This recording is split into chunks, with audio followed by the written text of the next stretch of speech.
Hi hello എല്ലാവർക്കും പുതിയൊരു വീഡിയോയിലേക്ക് സ്വാഗതം. ഇന്നത്തെ വീഡിയോ തുടങ്ങുന്നതിന് മുന്നേ ഞാനൊരു ഓഡിയോ ശകലം കേൾപ്പിക്കാം. അതിനുശേഷം നമ്മുടെ കഥാപാത്രം ആരെന്ന് ഞാൻ പറയാം.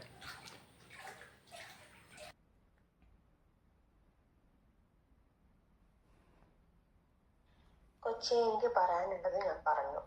ആദ്യം നീ ഇന്നലെ മിനിഞ്ഞാന്ന് ചെയ്ത വീഡിയോ റിമൂവ് ചെയ്യണ്ട, പ്രൈവറ്റ് ആക്കി വെച്ചോ. ബാക്കിയുള്ളതിന്റെ ഒക്കെ തമ്പലൈന് മാറ്റിക്കോ. ഞാനിത് റിമൂവ് ചെയ്യും. അതിലേക്കപ്പുറം ഒന്നും ഞാൻ ചെയ്യില്ല. ഇനിയിപ്പം കുട്ടി പറഞ്ഞതുകൊണ്ട് മത തീവ്രവാദി ആക്കാൻ അങ്ങനെ ശ്രമിക്കുകയാണെങ്കിൽ കുട്ടി ശ്രമിച്ചു, നോ പ്രോബ്ലം. ഇനി കംപ്ലൈന്റ് ഇനിയിപ്പം കുട്ടി പറഞ്ഞിട്ടുണ്ടാതിരി കൊയിലാണ്ടി ഹോസ്പിറ്റലിൽ പോയിട്ട് കുട്ടി എന്താ ഇഷ്യൂസ് ഉണ്ടാക്കുന്നതെന്ന് വെച്ചാൽ അത് ഉണ്ടാക്കിക്കോ. എനിക്കൊരു വിഷയവുമില്ല. എനിക്ക് പറയാനുള്ളത് ഇത്ര മാത്രമേ ഉള്ളൂ.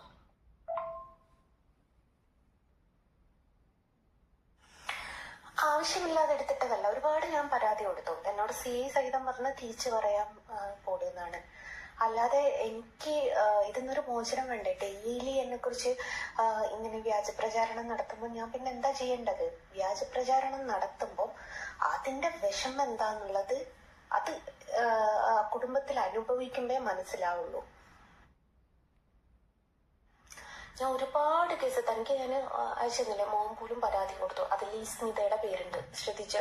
ഞാൻ വേണേ അതിന്റെ ഫോട്ടോ അയച്ചു തരാം. അത്രമേൽ ഇങ്ങനെ വ്യാജ പ്രചരണം. ഞാൻ സ്റ്റേഷനിൽ പോയപ്പോ എന്നോട് CI പറഞ്ഞൊരു കാര്യമാണ്, നിങ്ങളെ പറ്റി പറയുന്നുണ്ട്, നിങ്ങളും തിരിച്ചു പറയൂ. വേറൊരു ഓപ്ഷൻ അവർ പറയുന്നില്ല. എനിക്കിതേ ഓരോ ഓപ്ഷനുള്ളൂ. അപ്പൊ ഇല്ലാ വചനം പറയുമ്പോഴുള്ള വിഷമം. എനിക്ക് ഒരു കുടവയറുണ്ടായിട്ട് നിങ്ങളെല്ലാരും കൂടി എനിക്ക് ഗർഭം ഉണ്ടാക്കി തന്നു. അപ്പൊ വിവാഹം കഴിക്കാത്ത ആ കൊച്ചി, ഞാൻ അവളുടെ പേരോ കാര്യങ്ങളോ പറയുന്നില്ലല്ലോ. അത് സംബന്ധിച്ച് അവിടെ പോയി. അത് ആരും എന്തെന്നൊന്നും പറയുന്നില്ലല്ലോ. കേട്ടല്ലോ. വ്യാജപ്രചരണം നടത്തിയാൽ എന്ത് വിഷമമാണോ വരുന്നത്, ആ വിഷമം എന്റെ ഫാമിലിക്ക് ഉണ്ടാകാൻ വേണ്ടിയിട്ട് അവൾ നടത്തിയ വ്യാജപ്രചരണമാണ്. ഈ കാര്യം ആരും വിശ്വസിച്ചിട്ടില്ലെന്ന് എനിക്കറിയാം. പക്ഷെ വിശ്വസിച്ചിട്ടില്ലെങ്കിലും ചില ആൾക്കാരുണ്ട് നമ്മുടെ ഈ സമൂഹത്ത്. കുട്ടി എന്നെ ഇങ്ങോട്ട് വിളിച്ചിട്ട് കാര്യമല്ല, കിട്ടൂല. അപ്പം കുട്ടിയും ആ വീഡിയോ ഞാൻ ഇങ്ങനെ തെറ്റിദ്ധാരണന്റെ പുറത്താണ് ഇട്ടത് എന്ന് പറഞ്ഞ് നീ മാറ്റിയിട്ടോ, ഞാൻ ചെയ്യാൻ തയ്യാറാ, നോ പ്രോബ്ലം. നീ FM തുറന്നതിന്റെ മാതിരി നിന്റെ ഭാഗം ഇങ്ങനെ ന്യായീകരിക്കാൻ വേണ്ടിയിട്ടാണെങ്കിൽ കുട്ടി നീ എന്നെ വിളിക്കണ്ട. ഞാൻ എന്നോട് പറഞ്ഞു, ഞാൻ ഇത് മാത്രമല്ല വേറെയും വരയ്ക്കാറുണ്ട്, വേറെയും വരച്ചതിന്റെ ഫോട്ടോയും വീഡിയോ സഹിതം ലൈവായിട്ട് ഞാൻ എന്റെ യൂട്യൂബിന്റെ അകത്ത് പോസ്റ്റ് ചെയ്തേക്കുക. അതൊന്നും നിനക്ക് ഇതൊന്നും കാണാൻ നിന്റെ ഒന്നും എടുത്ത് കണ്ണില്ല. പിന്നെ ഞാൻ ഇവിടെ വരച്ചതിന്റെ ബാക്കിയുള്ള ഡീറ്റെയിലോട് കാണിച്ചു തന്നിട്ടുണ്ട്. എനിക്ക് നിന്നെ ഒന്നും ബോധിപ്പിച്ചിട്ട് എനിക്ക് ജീവിക്കേണ്ട ആവശ്യമില്ല. അപ്പം കുട്ടിക്ക് ഇത് പറ്റുമെങ്കിൽ ഈ ഭാഗം പറഞ്ഞത് കട്ട് ചെയ്യാതല്ല, വീഡിയോ പ്രൈവറ്റ് ആക്കി വെക്കാൻ നിനക്ക് പറ്റുമെന്നുണ്ടെങ്കിൽ ഞാൻ ഓക്കെയാണ്. ഞാനും പ്രൈവറ്റ് ആക്കി വെക്കുകയുള്ളൂ. എന്ന് നീ അത് പബ്ലിക് ആക്കുന്നോ അന്ന് ഞാനും അത് പബ്ലിക് ആക്കും. പിന്നെ നിന്നെ കുറിച്ച് പറഞ്ഞ് മാപ്പ് പറയാനൊന്നും എന്നിട്ട് കിട്ടിയില്ല. ഞാൻ പറഞ്ഞല്ലോ ഉച്ചേ, ഞാൻ അങ്ങനെ മാറ്റി വീഡിയോ ചെയ്യുന്നുണ്ട്. അതുപോലും സ്മൃതി എന്ന് പറഞ്ഞ കുട്ടി, ഞാൻ ഇതുവരെ അവളെ കുറിച്ച് വ്യാജപ്രചരണമായിരുന്നു പറഞ്ഞത് എന്ന് പറയാതെ ഇനി എന്നെ തൂക്കിക്കൊല്ലുന്ന ഒരു സാഹചര്യം വന്നാലും ഞാൻ മാപ്പ് പറഞ്ഞ് വീഡിയോ ചെയ്യാൻ പോകുന്നില്ല. അപ്പോൾ എല്ലാവരും ഓഡിയോ എല്ലാം കേട്ടല്ലോ അല്ലേ? ഇനിയിപ്പോൾ ഞാൻ പറയാം ഇതെന്താ സംഭവം. വോയിസ് അയച്ചിരിക്കുന്ന ആൾ പറഞ്ഞത് നിങ്ങൾ കേട്ടല്ലോ.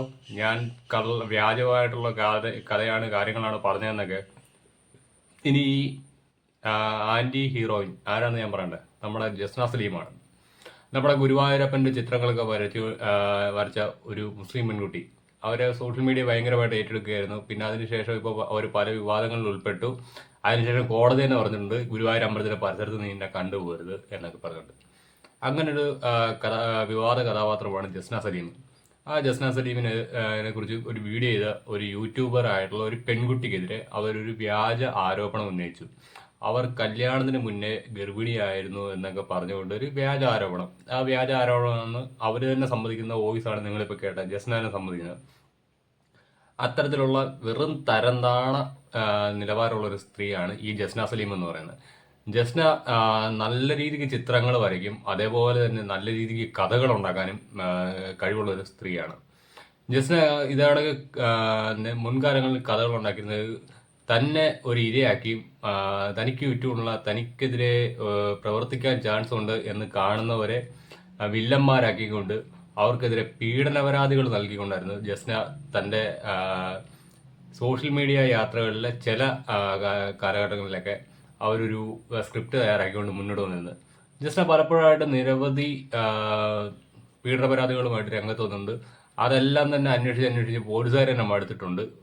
ലാസ്റ്റ് ഒരു കേസിൽ കോടതി തന്നെ പറഞ്ഞിട്ടുണ്ട് ഇവർ ഏറ്റവും വലിയ ഫ്രോഡാണ് എന്ന് കോടതി തന്നെ പറഞ്ഞിട്ടുണ്ട്. അതിൻ്റെ ഡീറ്റെയിൽസ് ഒക്കെ നിങ്ങൾക്ക് സോഷ്യൽ മീഡിയയിൽ പോലും തപ്പിക്കഴിഞ്ഞാൽ കിട്ടും. പല ന്യൂസ് ചാനലുകളും അത് ബ്രേക്ക് ചെയ്തിട്ടുള്ളതാണ്. അങ്ങനെയുള്ള 1-ാം നമ്പർ ഫ്രോഡാണ് ഇവർ. അങ്ങനെയുള്ള ഒരു ഫ്രോഡാണ് സാധാരണ ഒരു പെൺകുട്ടിയുടെ വീഡിയോ. ഒരു പെൺകുട്ടി ഇവർക്കെതിരെ ഒരു വീഡിയോ ചെയ്തു. ആ പെൺകുട്ടി വീഡിയോ ചെയ്തു എന്ന് പറഞ്ഞാൽ ഇവർ കാണിക്കുന്ന ഉടായ്പ അവർ തുറന്നു പറഞ്ഞു എന്ന് മാത്രമേ ഉള്ളൂ. അതിൻ്റെ പേരിൽ അവർക്കെതിരെ ഒരു വ്യാജ ആരോപണം, അതായത് അവരുടെ സ്ത്രീത്വത്തെ അപമാനിക്കുന്ന തരത്തിലാണ് ഈ ചെയ്തു വെച്ചിരിക്കുന്നത്. അതായത് ഞാൻ പറയാൻ വന്ന കാര്യം ഞാൻ മൊത്തത്തിൽ പറഞ്ഞു കഴിഞ്ഞാൽ സ്ത്രീത്വത്തെ അപമാനിക്കലാണ്. സ്വന്തം കണ്ട പെണ്ണുങ്ങളുടെ സ്ത്രീത്വത്തെ അപമാനിച്ച് കിടക്കുന്ന ഇവൾക്കെതിരെ ഞാൻ പറഞ്ഞു കഴിഞ്ഞാൽ ഒന്നും സംഭവിക്കാനില്ല എന്ന് എനിക്കറിയാം. അത് സംഭവിച്ചാൽ തന്നെ സ്ത്രീത്വത്തെ അപമാനിച്ചെന്ന് പറഞ്ഞുകൊണ്ടൊരു കേസ് വരും എന്നുള്ളത് കൊണ്ട് മാത്രമാണ് ഞാനത് മുന്നോട്ട് കൊണ്ടുപോകാത്തത്. കാരണം എന്താ വെച്ചാൽ ഇവിടെ പോലെ ഉള്ള എടുത്തിനെ അപമാനിച്ചു എന്ന് പറഞ്ഞുകൊണ്ട് എനിക്ക് അകത്തോട്ട് പോകേണ്ട ഒരു താല്പര്യമില്ല. അതൊന്ന്. അങ്ങനെ ഉള്ള ഈ ഒരു കഥാപാത്രം എഴുതിയ ഒരു പുതിയ കഥയാണ്. ഒരു പാവപ്പെട്ട പെണ്ണിൻ്റെ മാനത്തിന്, ആത്മാഭിമാനത്തിന് വിലയിടുന്ന തരത്തിലുള്ള ഇമ്മാതിരി പിതൃശൂന്യത കാണിച്ചു വെച്ചിരിക്കുന്നത്. ഇനിയും ഇത്തരം ആളുകളെ ചുമക്കണോ വേണ്ടെന്ന് നമ്മുടെ സമൂഹമാണ് അതേപോലെ തന്നെ ഇവളുടെ കയ്യിൽ നിന്നും ചിത്രങ്ങൾ വാങ്ങിയ, അതായത് ഭഗവാൻ കൃഷ്ണന്റെ ചിത്രങ്ങൾ വാങ്ങിയ ആളുകളോട് എനിക്ക് ഒന്നേ പറയാനുള്ളൂ, എത്രയും പെട്ടെന്ന് ആ ചിത്രങ്ങൾ നിങ്ങൾ കത്തിച്ചു കളയണം. കാരണം മറ്റൊന്നുമല്ല, അനവധി ആളുകളുടെ ശാപമുണ്ട് ഇവളുടെ തലയ്ക്ക്. ആ ശാപം പിടിച്ച ജന്മമായ ഇവള് വരച്ച ആ ചിത്രങ്ങൾ കയ്യിൽ വെച്ച് കഴിഞ്ഞാൽ ആ ശാപത്തിന്റെ പങ്ക് നിങ്ങളും കൂടി പറ്റുന്നതിന് തുല്യമായി പോകും. എനിക്ക് ഭഗവാൻ ശ്രീകൃഷ്ണനോട് ആരാധനയുണ്ട്. ഞാനൊരു ഹൈന്ദവ വിശ്വാസമാണ്.